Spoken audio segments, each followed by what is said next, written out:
y la encerraron en una jaula de hierro y la abandonaron en una cueva oscura para que muriera sola. Pero un hombre solitario cambió su destino para siempre. ¿Puedes imaginar lo que es ser condenada a la muerte más cruel, encerrada como un animal salvaje, esperando que la vida se apague lentamente en la oscuridad absoluta? Esta historia sucedió realmente en Brasil, en pleno siglo XIX, y lo que voy a contarte desafiará todo lo que crees saber sobre el sufrimiento, la redención y el poder del amor verdadero. Una mujer inocente, sentenciada a una agonía insoportable, y un hombre atormentado por su pasado que arriesgó todo por salvarla. Pero lo que vino después de ese rescate fue aún más extraordinario de lo que jamás podrías imaginar. Antes de continuar, suscríbete al canal y déjame tu like, porque el final de esta historia te sorprenderá de una manera que nunca esperaste. Y cuéntame en los comentarios desde qué país me estás viendo. Me encantaría saber hasta dónde están llegando estas historias que hacen latir el corazón. Minas Gerais, año de 1847. La provincia respiraba el aire denso de una minería en declive y de una agricultura que intentaba renacer sobre tierras agotadas. Los pueblos se extendían por las montañas como cicatrices abiertas en el paisaje, cada uno cargando sus propias historias de grandeza perdida y presente incierto. Entre esos pueblos, incrustado en las laderas de la Sierra del Olvido, se encontraba San Cristóbal de las Sierras, un lugar donde las familias tradicionales todavía mandaban y desmandaban como si fueran monarcas de sus propios reinos diminutos. Catalina Mendoza tenía 28 años cuando su vida dio un vuelco brutal. No había nacido en cuna de oro, para nada. Hija de un modesto comerciante de telas y de una costurera talentosa, Catalina creció conociendo el valor del trabajo honrado y de la dignidad personal. Sus padres siempre le enseñaron que la pobreza no era motivo de vergüenza, pero la deshonestidad sí lo era. Aprendió a leer y escribir con el párroco del pueblo, algo excepcional para las mujeres de aquella época, y poseía una inteligencia aguda que llamaba la atención de quienes la conocían. Fue precisamente esa inteligencia la que captó la mirada de Rafael Valenzuela, el hijo menor de una de las familias más influyentes de la región. Rafael no era como los demás hombres de la familia Valenzuela. Había estudiado en Sao Paulo, tenía ideas diferentes sobre el mundo, y cuando regresó al pueblo de San Cristóbal, parecía no importarle las divisiones de clase que gobernaban aquel lugar. Se enamoró de Catalina de una forma que sorprendió a todos, incluyéndola a ella misma. El matrimonio sucedió en 1843 contra la voluntad férrea de la familia Valenzuela. La matriarca, doña Bernarda Valenzuela, una mujer de 60 años, con ojos de piedra y corazón aún más duro, dejó muy en claro que aquella unión era una vergüenza imperdonable. Pero Rafael no retrocedió. Se casó con Catalina en una ceremonia sencilla y los dos fueron a vivir a una casa modesta en las afueras de la propiedad familiar, lejos de la mansión principal, pero todavía dentro de las tierras de los Valenzuela. Durante 4 años, Catalina y Rafael construyeron una vida dichosa dentro de las limitaciones que les fueron impuestas. No tenían hijos todavía, pero tenían amor, respeto mutuo y proyectos para el futuro. Rafael trabajaba en la administración de las tierras familiares y Catalina cuidaba del hogar con devoción. Ella sabía que nunca sería aceptada por la familia de su esposo, pero eso no le importaba. Rafael era su universo entero y ella era el de él. Pero en marzo de 1847, todo se derrumbó. Rafael enfermó de fiebre amarilla, una enfermedad que mataba rápido y sin piedad. En menos de 2 semanas, pasó de ser un hombre fuerte y lleno de vitalidad a un cuerpo demasiado débil para levantarse de la cama. Catalina lo cuidó día y noche, sin dormir, sin comer adecuadamente, rezando para que sobreviviera. Pero la enfermedad fue más fuerte. Rafael murió en una madrugada fría de abril entre los brazos de Catalina, susurrando que la amaba con su último aliento. El duelo de Catalina fue silencioso y profundo. Se vistió de negro, cubrió los espejos de la casa como mandaba la tradición y se refugió en su dolor. Pero la familia Valenzuela no le dio ni tiempo de llorar como correspondía. Una semana después del entierro de Rafael, doña Bernarda apareció en la casa de Catalina, acompañada de sus dos hijos mayores, Antonio y Francisco, y de un oficial de justicia del pueblo.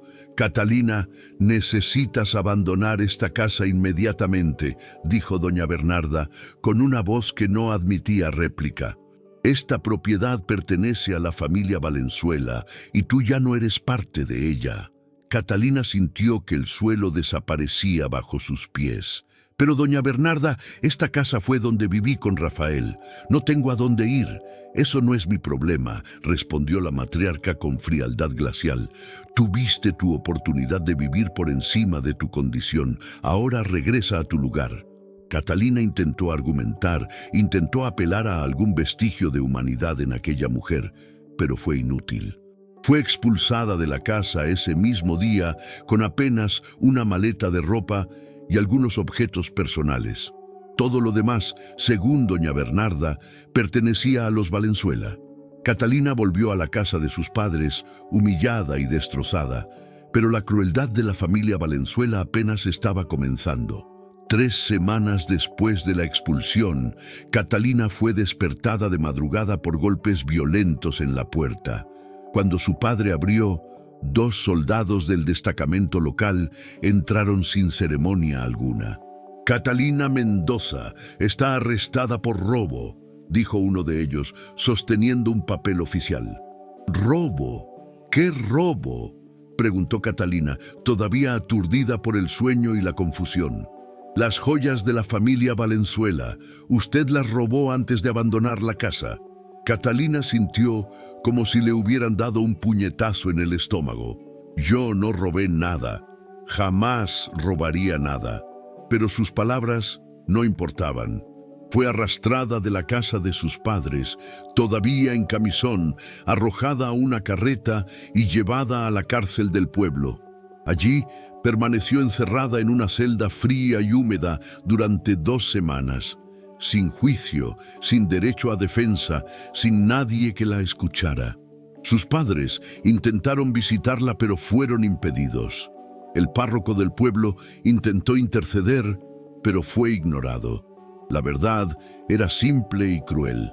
Las joyas realmente habían desaparecido de la mansión Valenzuela. Un collar de esmeraldas, aretes de diamantes y una pulsera de oro que pertenecieron a la abuela de Rafael, y alguien tenía que pagar por eso. Para doña Bernarda y sus hijos, la culpable obvia era Catalina, la intrusa, la mujer que nunca debió haber entrado en la familia. No hubo juicio verdadero.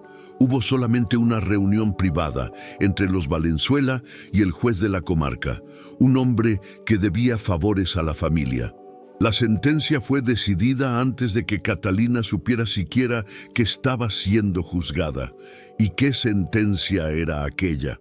El día 16 de mayo de 1847, Catalina fue sacada de la celda y llevada a la plaza principal del pueblo. Una pequeña multitud ya estaba reunida, más por curiosidad morbosa que por cualquier sentido de justicia. El oficial de justicia leyó la sentencia en voz alta. Catalina Mendoza ha sido declarada culpable del crimen de robo contra la familia Valenzuela. Como castigo, será encerrada en una jaula y abandonada en la caverna de las almas perdidas, en la Sierra del Olvido, para que pague por sus crímenes de la manera que Dios considere apropiada. Un murmullo recorrió la multitud. La caverna de las almas perdidas era conocida por todos en la región. Era una cueva profunda y húmeda, escondida en las partes más inhóspitas de la sierra, un lugar que la gente evitaba. Había historias antiguas sobre aquella caverna, historias de personas que entraron y nunca más salieron, de espíritus que rondaban sus pasajes oscuros. Dejar a alguien allí era una sentencia de muerte lenta y terrible. Catalina sintió que sus piernas flaqueaban. Intentó hablar, intentó gritar su inocencia, pero su voz salió apenas como un susurro ronco. «Por favor, no hice nada. Por favor, no hagan esto». Nadie respondió. Fue empujada dentro de una carreta donde ya estaba colocada una jaula de hierro, del tipo usado para transportar animales salvajes. La jaula tenía aproximadamente 1,5 metros de lado, demasiado pequeña para estar de pie, demasiado grande para ofrecer cualquier comodidad. Catalina fue obligada a entrar en ella, y la puerta fue cerrada con un candado pesado. El viaje hasta la Sierra del Olvido tomó 4 horas. La carreta subía por senderos precarios, balanceándose violentamente con cada hoyo y piedra del camino. Catalina se aferraba a las barras de la jaula, su cuerpo siendo lanzado de un lado a otro, pero el dolor físico no era nada comparado con el terror que crecía en su pecho. Miraba a través de las barras, viendo el paisaje cambiar, los árboles volverse más densos, el aire más frío. Pensaba en Rafael, en cómo él estaría horrorizado si supiera lo que su familia estaba haciendo. Pensaba en sus padres a quienes nunca más vería.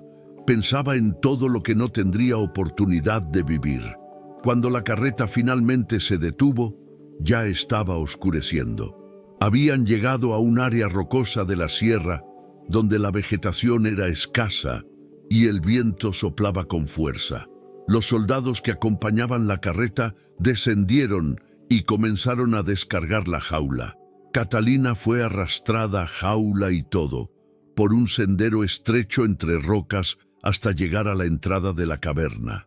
La caverna de las almas perdidas era una grieta en la roca, una abertura oscura que parecía devorar la luz. El olor que venía de dentro era de tierra mojada, moho y algo más, algo indefinible que revolvía el estómago. Los soldados no perdieron tiempo. Cargaron la jaula con Catalina dentro hacia el interior de la caverna, usando antorchas para iluminar el camino. El descenso fue aterrador. El suelo era irregular y resbaladizo. Las paredes de la caverna se cerraban en algunos puntos y se abrían en otros, creando cámaras de diferentes tamaños.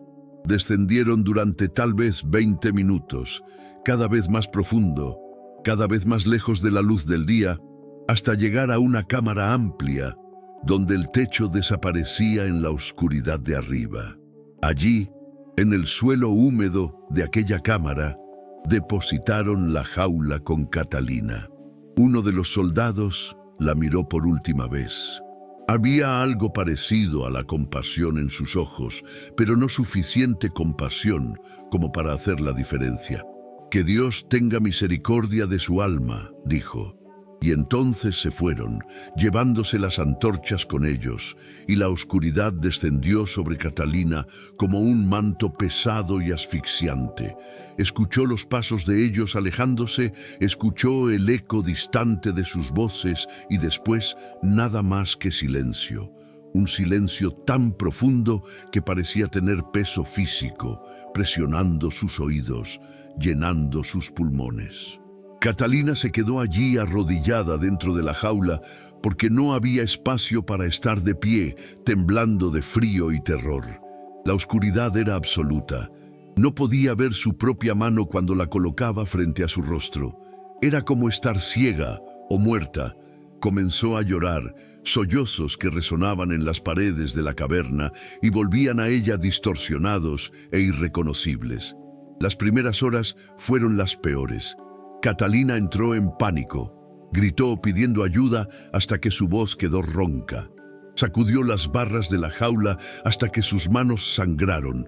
Rezó, lloró, suplicó, pero nada cambió. La oscuridad permaneció, el silencio permaneció, la jaula permaneció cerrada. Eventualmente el agotamiento venció. Catalina se acurrucó en una esquina de la jaula, abrazando sus rodillas contra el pecho, y cayó en un sueño intranquilo. Soñó con Rafael, con la casa que tuvieron juntos, con una vida que nunca más existiría. Cuando despertó, no tenía idea de cuánto tiempo había pasado. Podían ser horas, podía ser un día entero. En la oscuridad absoluta, el tiempo perdía todo significado. El hambre comenzó en lo que ella estimaba era el segundo día. Un dolor sordo en el estómago que poco a poco se transformó en calambres dolorosos. Peor aún era la sed. Su garganta estaba seca, su lengua parecía hinchada. Podía escuchar agua goteando en algún lugar de la caverna, el sonido torturante de algo tan cercano y aún así imposible de alcanzar. Catalina intentó alcanzar entre las barras de la jaula. Intentó estirar los brazos lo máximo que podía, pero no conseguía tocar nada más que el suelo húmedo. Lamió la humedad de las paredes de la jaula, del suelo, cualquier cosa para aliviar la sed que quemaba. El sabor era de tierra y herrumbre, pero no le importaba. Los días se mezclaron, o lo que ella pensaba que eran días. Catalina entraba y salía de la conciencia. A veces despertaba gritando, pensando que había alguien en la caverna con ella. Otras veces despertaba en silencio, tan débil que apenas podía moverse. Comenzó a tener alucinaciones, veía luces danzando en la oscuridad, escuchaba voces. Una vez juró que vio a Rafael parado fuera de la jaula, mirándola con tristeza infinita. Extendió la mano hacia él, pero desapareció como humo. La muerte, Catalina comprendió. No venía rápido, venía despacio, gradualmente robando su fuerza, su lucidez, su voluntad de resistir. Comenzó a aceptar, tal vez fuera mejor así, tal vez el sufrimiento terminaría pronto. Cerró los ojos y esperó. Pero entonces algo imposible sucedió. Era lo que Catalina calculaba ser el quinto o sexto día desde que había sido abandonada en la caverna. Estaba acostada en el suelo de la jaula, tan débil que apenas podía mantener los ojos abiertos. Su respiración era superficial e irregular. Había dejado de sentir hambre hacía algún tiempo. Ahora solo sentía un frío profundo que parecía venir desde dentro de sus huesos. Y entonces escuchó un sonido distante, amortiguado, pero definitivamente real. Pasos. Alguien estaba en la caverna. Catalina pensó que estaba delirando de nuevo, pero el sonido continuó. Se hacía más fuerte, más cercano. Y entonces vio una luz anaranjada y temblorosa que danzaba en las paredes de la cámara. Una antorcha. Alguien venía con una antorcha. Intentó gritar, pero lo que salió fue apenas un gemido ronco. Intentó moverse, pero su cuerpo no respondía correctamente. Todo lo que logró hacer fue girar la cabeza en dirección a la luz. Y entonces él apareció. Un hombre alto, con barba espesa y cabellos largos atados hacia atrás. Vestía ropas simples de hacendado, manchadas de tierra y sudor. Sostenía una antorcha en una mano y una escopeta vieja en la otra. Cuando la luz de la antorcha iluminó la jaula, se detuvo en seco, los ojos abiertos de par en par. «Dios mío del cielo», susurró. Se acercó rápidamente, arrodillándose al lado de la jaula. Apuntó la antorcha hacia adentro y Catalina vio su rostro claramente por primera vez. Era un rostro marcado por el tiempo y el sufrimiento, con arrugas profundas alrededor de los ojos y la boca. Pero había bondad allí, había humanidad. «Señorita, ¿está viva?», preguntó, su voz áspera de emoción. Catalina intentó responder, pero solo un gemido salió. Él entendió de todas formas. «Espere, voy a sacarla de ahí». El hombre colocó la antorcha en una grieta de la roca y examinó el candado de la jaula. Era un candado grande y robusto, hecho para no ser abierto fácilmente. Intentó forzarlo, pero no cedió. Entonces tomó una piedra grande y comenzó a golpear el candado repetidas veces, el sonido metálico resonando por la caverna. Después de varios minutos y muchos golpes, el mecanismo finalmente cedió. Abrió la puerta de la jaula y con cuidado infinito sacó a Catalina. Ella apenas pesaba nada. Su cuerpo estaba tan delgado y deshidratado que parecía hecho de papel. La envolvió en su propia chaqueta y la levantó en sus brazos como si estuviera cargando a una niña. «Está a salvo ahora», dijo bajito. «Voy a cuidarla». Catalina no podía entender bien qué estaba sucediendo. Todo parecía un sueño. Tal vez ya estaba muerta y aquello era el cielo. O tal vez era solo otra alucinación y todavía estaba encerrada en la jaula. Pero los brazos que la sostenían eran reales. El calor del cuerpo de él contra el de ella era real. La luz de la antorcha era real. El hombre cargó a Catalina por la caverna, subiendo cuidadosamente por el sendero irregular, deteniéndose de vez en cuando para ajustar su agarre o dejarla respirar. Tomó casi una hora llegar a la entrada de la caverna. Cuando finalmente salieron a la luz del día, incluso siendo tarde en la tarde, la claridad fue tan intensa que Catalina tuvo que cerrar los ojos con fuerza. Afuera había un caballo amarrado a un árbol. El hombre colocó a Catalina cuidadosamente en la silla, montó detrás de ella y la mantuvo firme contra su pecho, mientras conducía el caballo montaña abajo. Catalina entraba y salía de la conciencia durante el viaje. Tenía pequeños destellos de percepción. El balanceo del caballo, el sonido de los cascos en las piedras, el olor a sudor y tierra del hombre que la aseguraba, el canto distante de un pájaro. Cuando finalmente volvió completamente a la conciencia, estaba acostada en una cama de verdad, una cama suave con sábanas limpias y una manta cálida. Abrió los ojos despacio y vio que estaba en un cuarto pequeño y simple. Las paredes eran de barro batido, encaladas de blanco. Había una ventana pequeña por donde entraba la luz del sol, un crucifijo colgado en la pared, una silla de madera en la esquina y sentado en aquella silla, observándola con atención, estaba el hombre que la había salvado. «Despertó», dijo, y había alivio genuino en su voz. «Gracias a Dios». Catalina intentó hablar, pero su garganta todavía estaba muy seca. Él pareció entender inmediatamente. Se levantó, tomó una taza de agua de una mesita al lado de la cama y la trajo hasta ella con cuidado. La ayudó a sentarse un poco y llevó la taza a sus labios. Catalina bebió despacio, pequeños sorbos que bajaban quemando por la garganta. «Despacio», dijo suavemente, «no beba muy rápido o se sentirá mal». Ella bebió hasta saciar la sed más urgente. Entonces se recostó de vuelta en las almohadas, exhausta solo con ese pequeño esfuerzo. Miró al hombre. Realmente lo miró y vio no solamente bondad en sus ojos, sino también una tristeza profunda y antigua. «¿Quién es usted?», logró susurrar. «Mi nombre es Santiago. Santiago Romero. Esta es mi casa. Está en la hacienda del Valle Escondido, en la falda de la Sierra del Olvido. ¿Cómo me encontró?». Santiago suspiró y se sentó en la silla nuevamente. «Estaba cazando en la sierra ayer por la mañana.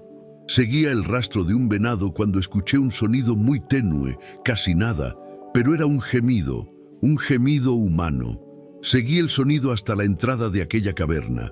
Catalina cerró los ojos, las lágrimas rodando silenciosamente por las sienes. «Me dejaron allí para morir». «¿Quiénes?».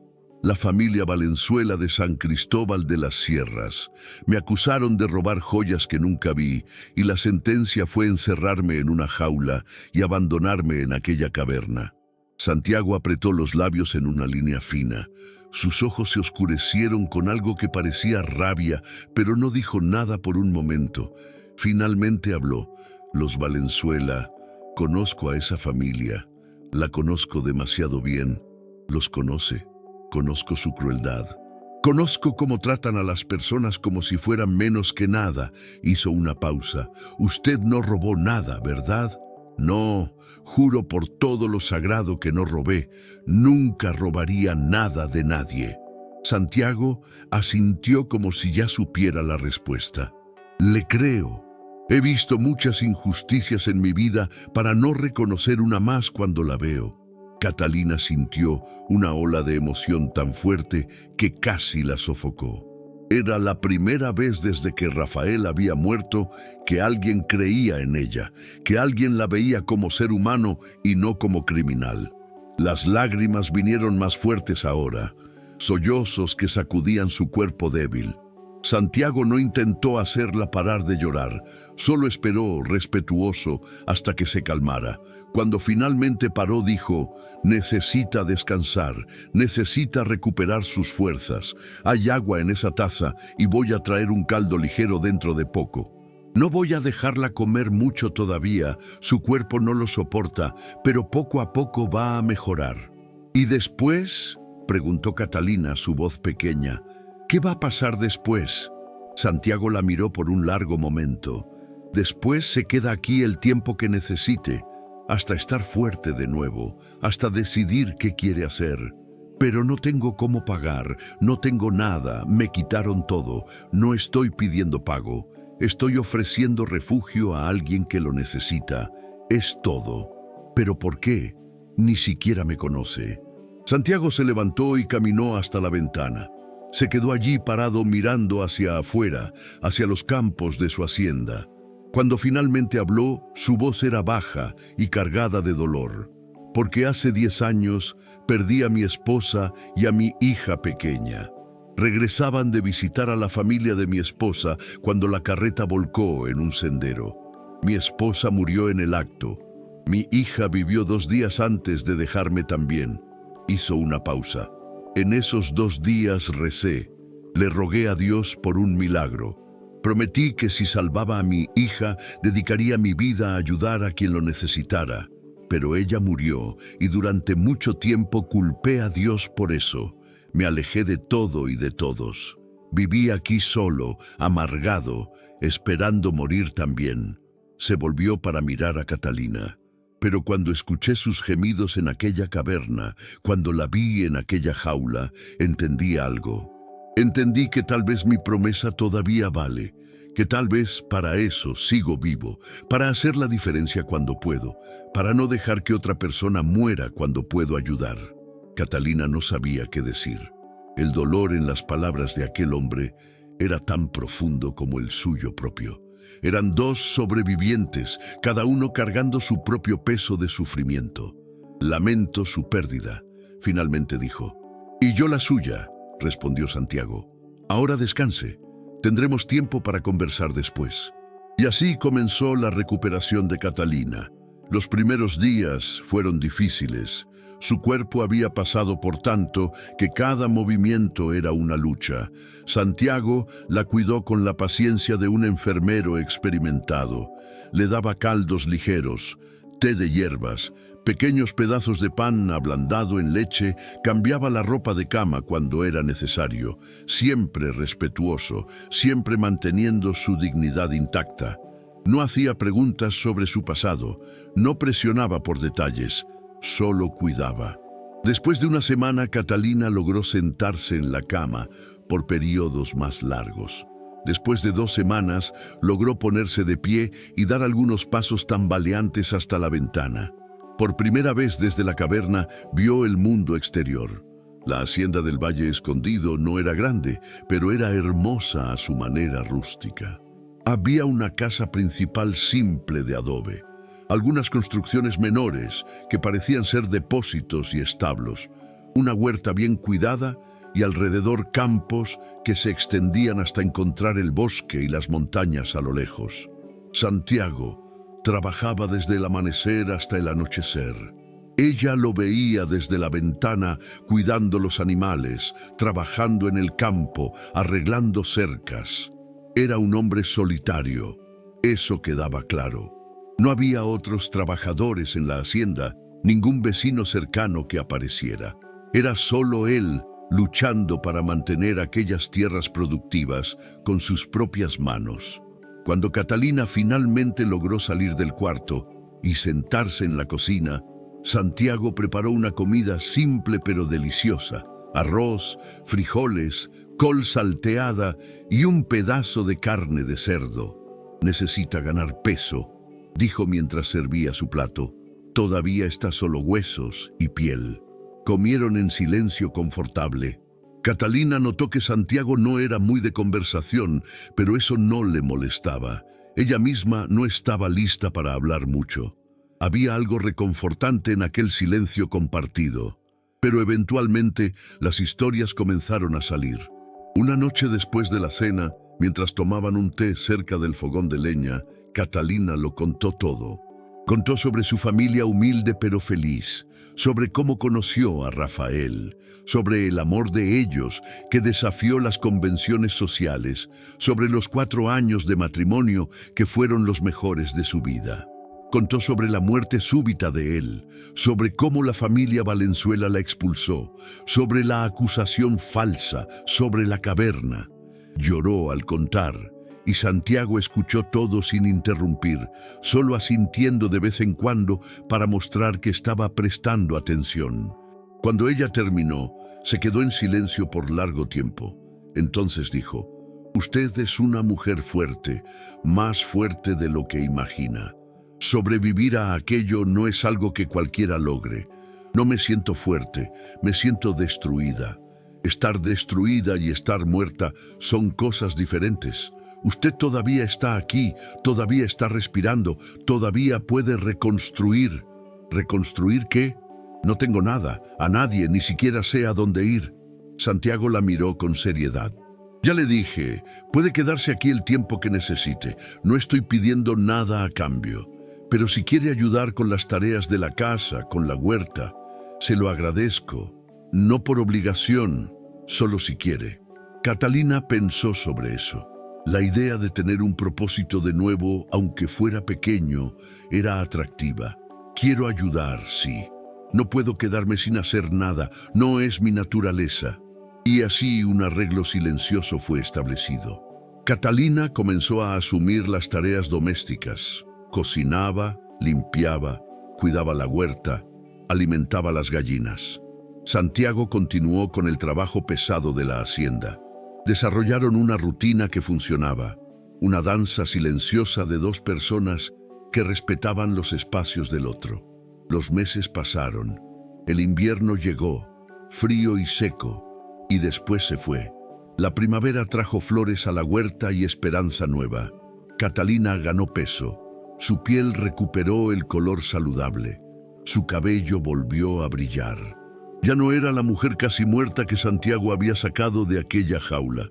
Estaba convirtiéndose en ella misma nuevamente, pero había algo que la perseguía: el miedo. Miedo de que alguien del pueblo descubriera dónde estaba. Miedo de que la familia Valenzuela mandara a buscarla. Miedo de que todo aquello fuera temporal y terminara de vuelta en aquella caverna, o peor. Santiago percibía su miedo. Una noche dijo: «Nadie viene aquí. Esta hacienda está aislada a propósito. Me alejé del mundo después de perder a mi familia, y el mundo se alejó de mí también. Está segura aquí». «¿Cómo puede estar seguro?» «Porque conozco estas tierras mejor que nadie. Porque el pueblo más cercano está a 2 horas a caballo. Porque los Valenzuela probablemente piensan que está muerta y ya se olvidaron de usted. No es importante para ellos, nunca lo fue. Era solo una piedra en el camino que removieron». Las palabras eran duras pero verdaderas y de cierta forma liberadoras. Si no era importante para ellos, entonces no vendrían tras ella. Podría recomenzar.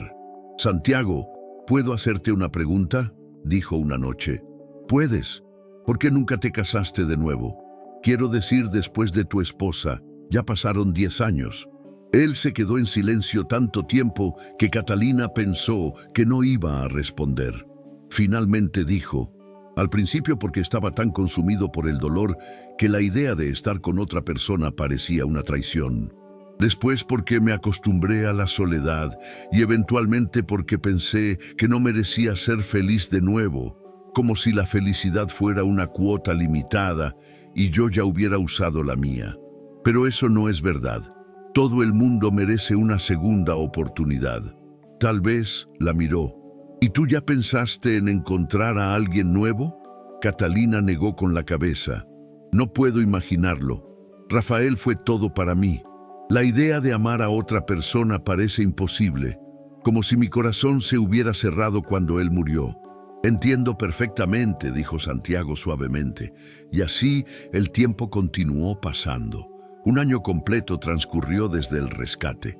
Catalina marcaba los días mentalmente, recordando cada mes que sobrevivía, cada estación que presenciaba.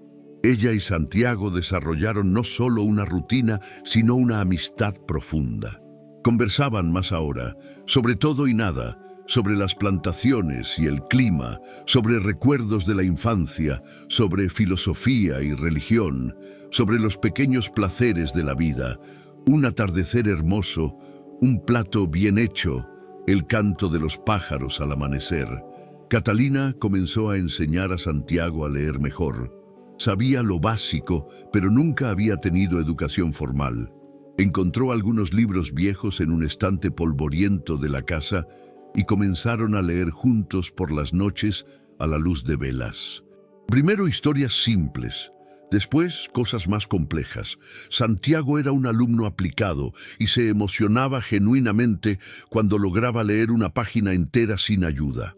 A cambio, Santiago enseñó a Catalina sobre la tierra.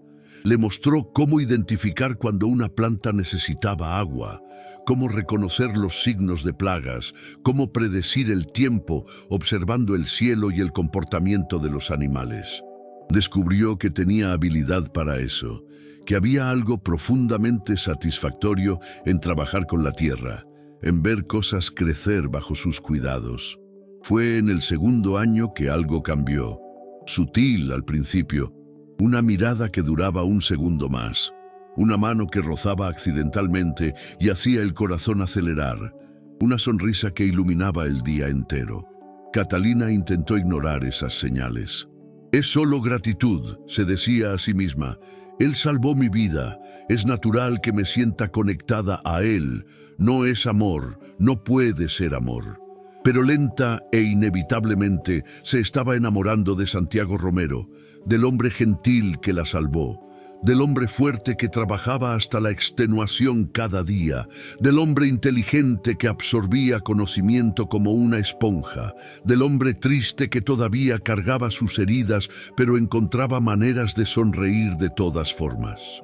Y estaba segura, casi segura, de que él sentía lo mismo. Lo veía en la manera como él la miraba cuando pensaba que ella no estaba viendo, en la manera como siempre traía las primeras flores de la huerta para colocar en su mesa, en la manera como se preocupaba cuando ella se torcía el tobillo o parecía cansada. Pero ninguno de los dos hablaba sobre eso. Era como si hubiera un acuerdo silencioso de que aquello era demasiado peligroso para ser dicho en voz alta, que reconocer esos sentimientos podría cambiar todo y tal vez no fuera para mejor. El tercer año trajo prosperidad para la hacienda. Las cosechas fueron buenas. Los animales se multiplicaron y por primera vez en mucho tiempo, Santiago tuvo dinero extra. Usó parte para hacer mejoras en la casa, arreglando el techo, reemplazando ventanas rotas, comprando muebles nuevos. Catalina notó que él estaba haciendo esto por ella, volviendo la casa más cómoda, más bonita, y su corazón se apretaba con la bondad de aquel gesto. Fue también en aquel año que tuvieron su primera visita, un vendedor ambulante que ocasionalmente pasaba por las haciendas aisladas vendiendo telas, herramientas y noticias del mundo exterior.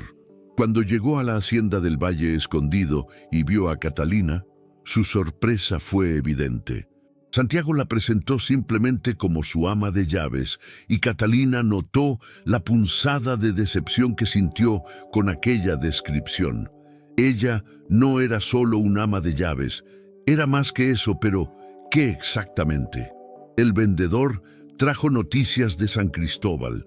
La familia Valenzuela había caído en desgracia. Antonio Valenzuela, el hijo mayor, había acumulado deudas enormes con juego y bebida. Francisco, el del medio, se había involucrado en un escándalo con la esposa de un oficial militar y tuvo que huir hacia Río de Janeiro. Y doña Bernarda, la matriarca, había sufrido un derrame que la dejó parcialmente paralizada. La gran mansión de los Valenzuela estaba siendo vendida pedazo por pedazo para pagar deudas. Catalina escuchó todo esto con sentimientos mezclados. Había una parte de ella que sentía satisfacción sombría al saber que aquella familia estaba sufriendo, pero había otra parte mayor que simplemente no se importaba más. Aquellas personas no tenían más poder sobre ella, no podían lastimarla más. Eran fantasmas de un pasado que estaba dejando atrás. El cuarto año fue cuando Catalina se dio cuenta de que ya no tenía pesadillas sobre la caverna. Por tanto tiempo despertaba gritando, sudando, sintiendo las barras de aquella jaula apretando alrededor de ella. Pero ahora cuando soñaba con cosas buenas, con la huerta florida, con la sonrisa rara de Santiago, con un futuro que tal vez fuera posible. Fue también en ese año que Santiago casi muere. Estaba arreglando el techo del establo cuando una tabla podrida cedió bajo su peso. Cayó de una altura considerable, golpeando la espalda contra el suelo duro. Catalina escuchó el ruido y corrió, encontrándolo sin aire, luchando para respirar. Lo arrastró dentro de la casa, el corazón latiendo tan fuerte que parecía que iba a salir de su pecho. Lo cuidó durante los días siguientes, aplicando compresas, haciendo test para el dolor, quedándose despierta toda la noche para garantizar que estaba respirando normalmente. Fue durante una de esas noches que Santiago, todavía medio delirante de dolor y fiebre, tomó su mano y dijo: «No sé qué haría sin ti. Te has convertido en mi familia ahora». Catalina sintió las lágrimas arder en sus ojos. «Tú también eres mi familia», respondió. Cuando él se recuperó, algo había cambiado entre ellos. Una barrera invisible había caído. No hablaban sobre eso, todavía no, pero estaba allí. Una comprensión, una aceptación, una apertura para posibilidades. El quinto año llegó. Era mayo de 1852, exactamente 5 años desde que Catalina había sido abandonada para morir en aquella caverna. Estaba en la huerta una tarde cuando Santiago apareció. Parecía nervioso, lo cual era inusual. Santiago era siempre tan calmado, tan controlado. «Catalina, ¿puedo hablar contigo?», preguntó. «Claro». Dejó la azada y limpió las manos en el delantal. ¿Qué pasó? Se quedó allí parado, claramente luchando con las palabras. Finalmente dijo: «Hay algo que necesito decirte, algo en lo que vengo pensando desde hace mucho tiempo». El corazón de Catalina aceleró. «¿Puedes hablar?». «Yo. Estos 5 años contigo aquí fueron los mejores desde que perdí a mi familia. Trajiste vida a esta casa de nuevo, trajiste luz». Y yo hizo una pausa, respiró profundo. «Me enamoré de ti, Catalina. Sé que tal vez no tengo derecho. Sé que amaste a Rafael y tal vez todavía lo ames. Sé que la diferencia de edad entre nosotros es grande. Sé todo eso, pero necesitaba decírtelo. No puedo más guardar esto dentro de mí». Catalina se quedó sin palabras, no porque estuviera sorprendida, sino porque finalmente, alguien había dicho en voz alta lo que ambos sentían. Dio un paso hacia él, sus ojos fijos en los de él. «Santiago», dijo suavemente, «yo también me enamoré de ti. Intenté luchar contra esto por mucho tiempo. Sentí que sería una traición a la memoria de Rafael. Pero entonces me di cuenta, Rafael no querría que pasara el resto de mi vida sola. Querría que fuera feliz. Y tú me haces feliz». ¿Entonces tú? La respuesta es sí. Santiago no dijo más nada, solo la atrajo hacia un abrazo que duró una eternidad. Y por primera vez en 5 años, Catalina sintió que realmente estaba en casa. Se casaron 2 semanas después en una ceremonia simple en la hacienda. El párroco del pueblo vecino, que no conocía la historia de Catalina, realizó el sacramento. El vendedor ambulante y 2 vecinos distantes fueron los únicos testigos. No hubo fiesta grande, no hubo vestido elaborado. Catalina usó un vestido simple de algodón azul que ella misma había cosido. Santiago usó su mejor ropa de domingo y cuando el sacerdote los declaró marido y mujer, cuando se besaron bajo el atardecer anaranjado, Catalina sintió que finalmente el peso de los últimos años estaba siendo levantado de sus hombros. La noche de bodas fue tímida y dulce. Ambos habían estado casados antes, pero ambos estaban nerviosos como si fuera la primera vez. Se recostaron en la cama que ahora compartirían, y Santiago sostuvo el rostro de Catalina entre sus manos. «Voy a hacerte feliz», prometió. «Por el resto de mis días voy a hacerte feliz. Y tú ya me haces feliz». Ella respondió: «Solo por existir, solo por ser quien eres». Los meses siguientes fueron de una felicidad tranquila que ninguno de los dos tenía certeza de merecer, pero que ambos aceptaron con gratitud. Trabajaban lado a lado durante el día y se acurrucaban uno al lado del otro durante la noche. Conversaban sobre sueños y planes, sobre tal vez expandir la hacienda, sobre construir una vida que fuera de ellos, completamente de ellos. Y entonces, a principios del año siguiente, Catalina se dio cuenta de que estaba embarazada. Al inicio, tuvo miedo de contar, miedo de que algo saliera mal, miedo de no merecer esa bendición. Pero cuando finalmente le contó a Santiago la alegría en su rostro, fue tan pura y completa que supo que estaba todo bien, que estaban listos, que esto era correcto. El embarazo fue difícil.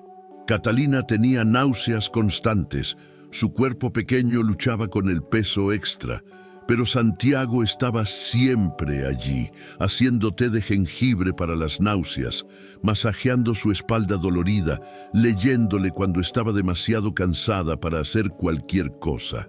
Transformó el cuarto de huéspedes en un cuarto de bebé, construyendo una cuna con sus propias manos, pintando las paredes de un amarillo suave.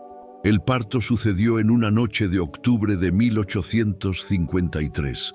Fue largo y doloroso, con apenas Santiago y una partera del pueblo vecino para ayudar.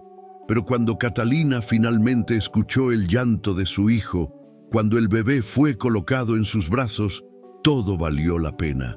Era un niño pequeño pero saludable, con los ojos oscuros de Santiago y el cabello negro de Catalina.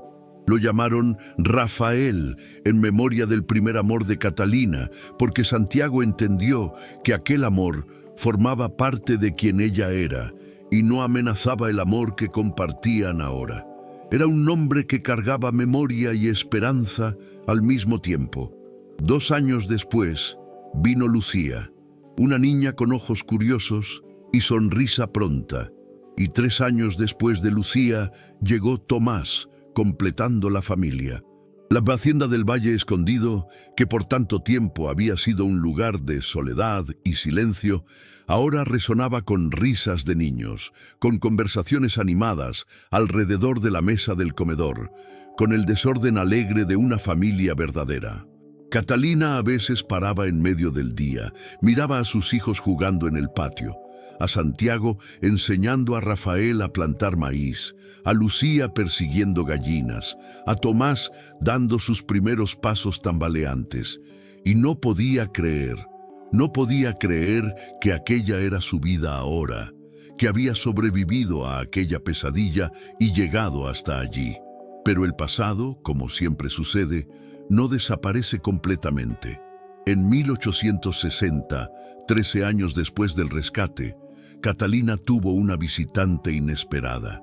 Estaba cerniendo harina en la cocina cuando escuchó el sonido de un carruaje llegando. Era inusual, Raramente tenían visitas y nunca en carruaje.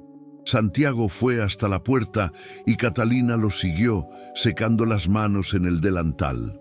El carruaje que se detuvo frente a la casa era simple pero bien mantenido, y de él descendió una mujer de mediana edad, vestida modestamente pero con dignidad. «Disculpe molestar», la mujer dijo. «Estoy buscando a Catalina Mendoza. Me dijeron que podría estar aquí». Catalina sintió su estómago revolverse. ¿Quién la está buscando? La mujer miró directamente a Catalina. Sus ojos se llenaron de lágrimas. «A mi hija. Estoy buscando a mi hija». Y Catalina reconoció. Era su madre, más vieja, con más arrugas, con cabellos completamente blancos ahora, pero era ella. «Mamá, Catalina», susurró. Las dos mujeres corrieron una hacia la otra, encontrándose en medio del camino en un abrazo desesperado. Ambas lloraban, años de separación y dolor disolviéndose en aquel momento. Santiago observaba con los ojos húmedos, entendiendo la importancia de aquel reencuentro. Cuando finalmente se soltaron, la madre de Catalina sostuvo el rostro de su hija entre sus manos. «Pensé que estabas muerta, todos lo pensaron, pero nunca dejé de buscar, nunca dejé de preguntar. Y finalmente, un comerciante me dijo que había oído hablar de una mujer que se ajustaba a tu descripción, viviendo en una hacienda aislada». «¿Cómo está, papá?», preguntó Catalina. El rostro de la madre se entristeció. «Tu padre falleció hace 3 años, hija mía. El corazón fue rápido, al menos. Nunca se recuperó de perderte». Catalina sintió el dolor atravesarla. Había perdido la oportunidad de despedirse de su padre, de decirle que sobrevivió, que estaba bien, pero al menos ahora su madre lo sabría. Su madre podría tener paz. Pasaron el día entero conversando. La madre de Catalina conoció a Santiago, conoció a sus 3 nietos que ni sabía que existían. Escuchó toda la historia desde el rescate hasta el casamiento, hasta la familia que Catalina construyó. Y cuando finalmente fue hora de partir, abrazó a su hija una vez más y dijo: «Encontraste felicidad, hija mía. Contra todas las probabilidades, encontraste felicidad. Tu padre estaría tan orgulloso». La visita de la madre trajo cierre para Catalina. Pudo contar su historia a alguien de su pasado. Pudo mostrar que había sobrevivido y prosperado. Pero también trajo noticias del mundo exterior. La madre contó que la familia Valenzuela había sido completamente destruida. Doña Bernarda había muerto años atrás. Antonio había bebido hasta la muerte. Francisco nunca volvió de Río y nadie sabía qué había sido de él. Y lo más importante, la verdad sobre las joyas robadas había finalmente salido. «Fue el sobrino de Rafael», dijo, «un muchacho llamado Carlos. Confesó en su lecho de muerte hace 5 años. Dijo que robó las joyas para pagar deudas de juego y puso la culpa en ti porque sabía que la familia nunca creería a una plebeya contra su palabra. Pidió perdón antes de morir, pero el daño ya estaba hecho». Catalina escuchó todo esto con una calma sorprendente. Hubo un tiempo en que esa noticia habría significado todo para ella. Habría sido validación, justicia, venganza. Pero ahora miraba a sus hijos jugando en el patio, a su esposo trabajando en los campos, a la vida que había construido, y se daba cuenta de que no necesitaba esa validación. La vida ya le había dado la mejor venganza posible, la felicidad. Los años continuaron pasando. Rafael creció fuerte e inteligente, con el corazón bondadoso del padre y la determinación de la madre. Lucía se convirtió en una joven bella y vivaz, siempre con una sonrisa y una palabra gentil para todos. Tomás era el más callado de los 3, pero también el más observador, siempre haciendo preguntas, siempre queriendo entender cómo funcionaban las cosas. Santiago envejeció graciosamente. Su cabello se volvió completamente blanco, su barba también. Sus manos desarrollaron las callosidades de una vida de trabajo honesto. pero sus ojos, cuando miraban a Catalina, todavía tenían el mismo brillo del día en que finalmente confesó su amor. Catalina también envejeció, pero de una manera que parecía suave. Las líneas en su rostro no eran de preocupación o sufrimiento, sino de risas y sonrisas. Su cabello comenzó a emblanquecer, pero no le importaba. Había sobrevivido al infierno y llegado al otro lado. Algunas arrugas eran un precio pequeño a pagar. Nunca dejaron la hacienda del Valle Escondido. Aquel lugar aislado, lejos del mundo y sus crueldades, se había convertido en su refugio, su santuario. Era donde se habían encontrado, donde se habían sanado, donde habían construido una familia. ¿Por qué querrían estar en cualquier otro lugar? En las noches de invierno, cuando toda la familia se reunía alrededor de la chimenea, los niños a veces pedían a Catalina que contara historias, y ella contaba sobre su infancia, sobre sus padres, sobre el amor de su primer matrimonio, pero nunca contó sobre la caverna. Aquella historia era demasiado pesada para corazones jóvenes. Tal vez un día, cuando estuvieran más grandes, cuando pudieran entender, pero no todavía. Santiago, que se sentaba a su lado en esas noches, tomaba su mano, y en aquel apretón de mano había toda una conversación silenciosa. Sobrevivimos, estamos aquí, vencimos, y habían vencido contra la injusticia, contra la crueldad, contra la muerte. Habían vencido simplemente continuando vivir, amar, construir, no con rabia o deseo de venganza, sino con la simple determinación de no dejar que el mal que habían sufrido definiera quiénes eran. La hacienda prosperó a lo largo de los años. Rafael eventualmente asumió gran parte del trabajo pesado, aliviando la carga de los hombros envejecidos de Santiago. Lucía comenzó a criar gallinas y a vender huevos en el pueblo vecino, desarrollando un pequeño negocio propio. Tomás demostró talento para la carpintería y comenzó a hacer muebles bellísimos que también eran vendidos. Catalina mantuvo su huerta, que se volvió famosa en la región. Personas venían de lejos para comprar sus hierbas, sus vegetales, sus flores. Tiene manos mágicas, decían. Todo lo que planta crece fuerte y saludable. Pero Catalina sabía que no era magia. Era amor, era cuidado. Era la atención que daba a cada planta, a cada semilla, sabiendo que todas merecían la oportunidad de crecer. En 1868, más de 20 años después del rescate, hubo un momento que cristalizó todo. La familia había organizado una celebración para el cumpleaños de Santiago. Estaba cumpliendo 63 años. La mesa estaba repleta de comida, había música, risas llenaban el aire. En medio de la celebración, Santiago pidió silencio. Hizo señal para que Catalina se uniera a él. Cuando ella llegó a su lado, él tomó sus manos y la miró a los ojos. «Hace 21 años te salvé de una caverna», dijo, su voz firme pero emocionada, «pero la verdad es que tú me salvaste también. Me salvaste de la soledad, me salvaste de la amargura, me salvaste de una vida que no valía la pena ser vivida.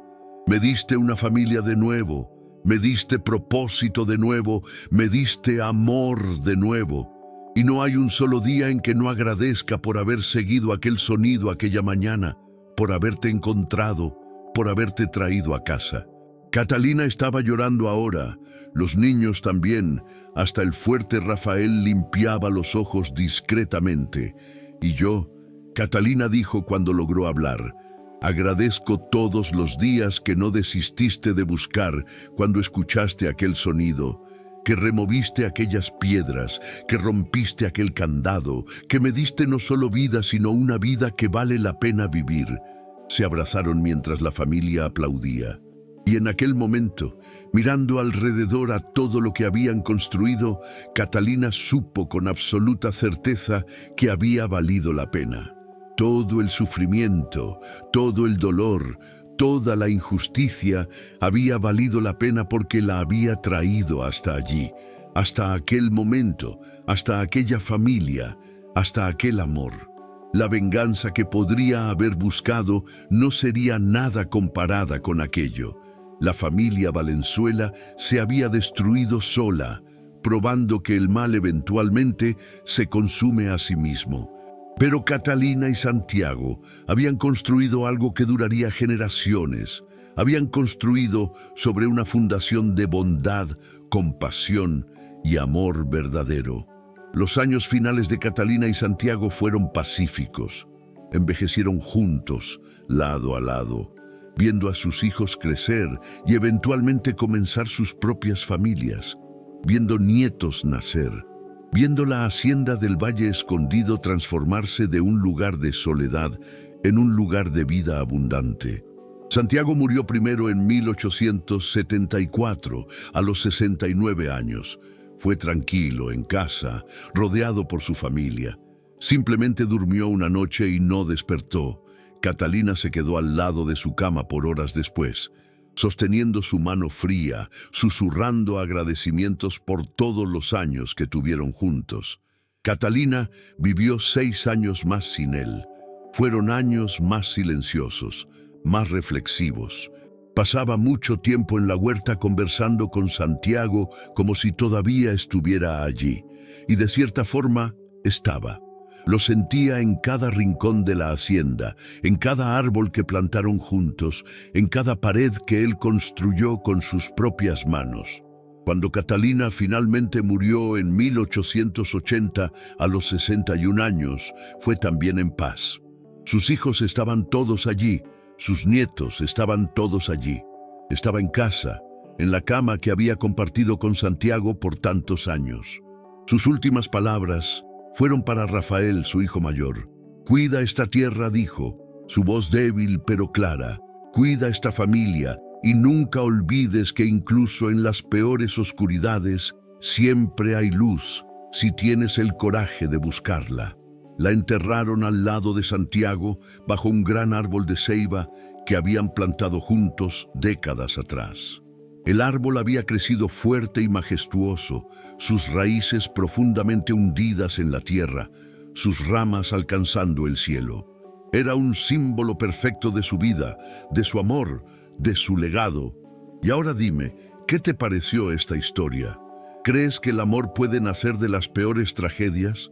¿Que la bondad todavía existe incluso en un mundo que puede ser tan cruel? Cuéntame en los comentarios qué sentiste viendo esta historia. Leo todos y me encanta saber lo que piensan. Si te gustó, no olvides suscribirte al canal y activar la campanita para no perderte ninguna historia emocionante como esta. Cada historia que cuento está basada en hechos reales, en personas reales que vivieron, sufrieron, pero también triunfaron. Son historias que merecen ser recordadas, que merecen ser contadas. Y ya haz clic en el próximo video recomendado porque estoy seguro de que te emocionarás aún más. Tengo más historias increíbles de superación, de amor verdadero, de personas que se negaron a rendirse incluso cuando todo parecía perdido. Esta historia de Catalina y Santiago nos enseña algo fundamental sobre la naturaleza humana. Nos enseña que la oscuridad, por más profunda que sea, no es permanente. Que la injusticia, por más cruel que sea, no tiene la última palabra. Que el amor, el verdadero amor construido sobre respeto, compasión y tiempo, puede sanar hasta las heridas más profundas. Catalina fue condenada a la muerte más horrible. Fue encerrada en una jaula como un animal, fue abandonada en una caverna oscura para morir de hambre y sed. Sufrió una injusticia tan grande que podría haber destruido a cualquier persona y de hecho casi la destruyó. Pero sobrevivió, no solo sobrevivió sino que prosperó, no a través de la venganza, no a través del odio, sino a través del amor. Y Santiago, un hombre quebrado por la pérdida, un hombre que había desistido de la vida y se había aislado del mundo, encontró propósito nuevamente. Encontró razón para vivir nuevamente, no intentando olvidar su pérdida, no intentando reemplazar lo que había perdido, sino abriendo su corazón a la posibilidad de un amor diferente, igualmente profundo. Juntos probaron que es posible reconstruir, que es posible comenzar de nuevo, que las peores experiencias de la vida no necesitan ser el fin de la historia, sino pueden ser el comienzo de un nuevo capítulo. Un capítulo tal vez incluso más rico y significativo por el sufrimiento que vino antes. La historia de ellos también nos recuerda la importancia de la bondad. Santiago no tenía obligación de ayudar a Catalina. Podría haber ignorado aquellos sonidos en la caverna, podría haber pensado que no era su problema, pero eligió actuar, eligió ser compasivo, y esa elección cambió dos vidas completamente. ¿Cuántas veces en nuestra propia vida tenemos la oportunidad de hacer diferencia para alguien? ¿Cuántas veces escuchamos un pedido de ayuda literal o figurado y elegimos ignorar porque es inconveniente, porque da trabajo, porque no es nuestro problema? La historia de Santiago nos desafía a repensar esas elecciones, a considerar que tal vez, solo tal vez, aquel momento de bondad puede ser exactamente lo que alguien necesita para sobrevivir. Y para aquellos que están pasando por sus propias cavernas metafóricas, por sus propias jaulas de injusticia y sufrimiento, la historia de Catalina ofrece esperanza. Esperanza de que incluso cuando todo parece perdido, incluso cuando la oscuridad es tan profunda que no puedes ver tu propia mano frente a tu rostro, la salvación puede estar viniendo. Puede venir de donde menos esperas. Puede venir en la forma de un extraño que se importa. Puede venir en la forma de una segunda oportunidad que nunca imaginaste posible. La venganza de la vida sobre la familia Valenzuela no fue activa. Catalina no necesitó levantar un dedo contra ellos. Se destruyeron solos, consumidos por sus propios vicios y crueldades. Mientras tanto, Catalina construyó una vida hermosa, una familia amorosa, un legado que duró generaciones. Esa es la verdadera justicia, no la justicia de los tribunales o de los castigos, sino la justicia de una vida bien vivida contra todas las adversidades. Piensa en eso. Piensa en cómo la vida de Catalina podría haber sido diferente si hubiera alimentado el odio, si hubiera dedicado su energía a vengarse de los Valenzuela, si hubiera dejado que la amargura consumiera su corazón. Podría haberlo hecho, habría sido comprensible, pero eligió un camino diferente. Eligió sanar, eligió amar, eligió vivir, y al final esa elección hizo toda la diferencia, no solo para ella, sino para todas las vidas que tocó, para Santiago que encontró motivo para vivir nuevamente, para sus 3 hijos que crecieron amados y seguros, para sus nietos que heredaron un legado de amor y resiliencia. El impacto de la elección de Catalina, de no volverse amargada, resonó a través de las generaciones.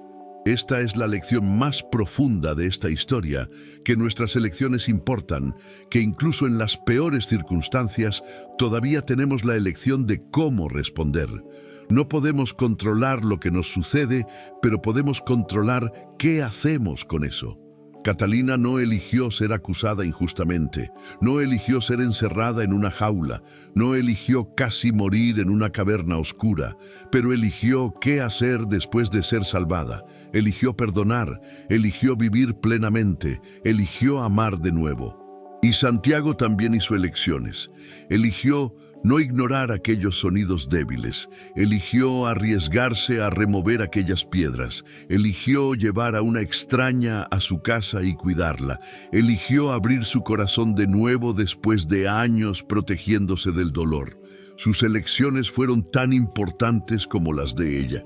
Entonces, cuando veas esta historia y reflexiones sobre ella, pregúntate, ¿qué elecciones estoy haciendo en mi propia vida? ¿Estoy eligiendo la amargura o el perdón?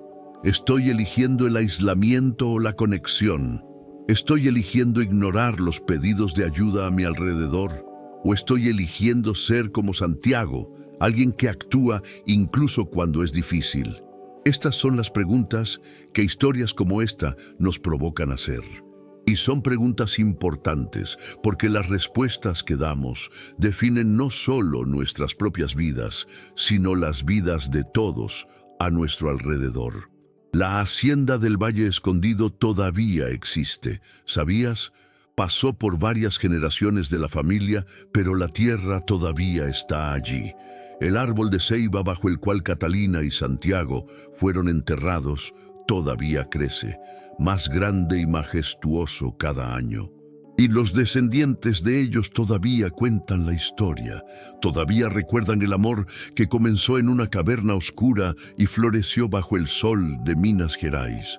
Es una historia que merecía ser contada, una historia que merecía ser recordada, porque es una historia sobre la resiliencia del espíritu humano, sobre la capacidad de sobrevivir a lo impensable, sobre el coraje de amar de nuevo después de perderlo todo, sobre la bondad que todavía existe en el mundo, incluso cuando parece que solo hay crueldad.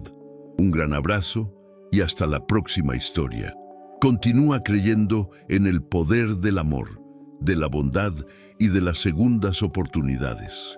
Existen y a veces aparecen cuando menos las esperamos, de la forma que menos imaginamos, pero siempre, siempre en el momento correcto.